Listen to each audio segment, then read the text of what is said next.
আসসালামু আলাইকুম, স্বাগতম IT.24.com এর পক্ষ থেকে। আজকের এই টিউটোরিয়ালে আপনাদের দেখাবো কিভাবে ডেস্কটপ বা ল্যাপটপের এই যে নিচের যে ট্যাক্স বারটি রয়েছে সেটা হাইড করবেন এবং চাইলে ছোট করতে পারেন। তো চলুন দেখে নিই।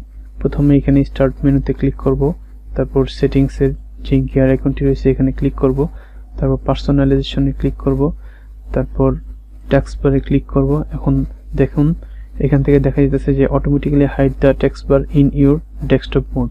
তো আমি যদি এটা ওপেন করে দেই তাহলে দেখুন যে নিচে আমার টেক্সট বারটি হাইড হয়ে গেছে। আবার যদি মাউস নেই তখন আবার শো করতেছে। আর যদি এটাকে আমি একটু ছোট করতে চাই সেই ক্ষেত্রে ইউজ স্মল টেক্সট বার বাটন এটা আমি অন করে দেব। তো দেখুন এখান থেকে আবার যদি আমি একটু মাউসটা নেই এটা অনেক ছোট দেখাইতেছে। তো আবার যদি এটা আমি অফ করে দেই তখন আবার বড় দেখাইতেছে। আর যদি আমি অটোমেটিক্যালি অফ করে দিই তখন আবার আগের মতো লক হয়ে আছে। ধন্যবাদ। IT.24.com এর সাথেই থাকুন।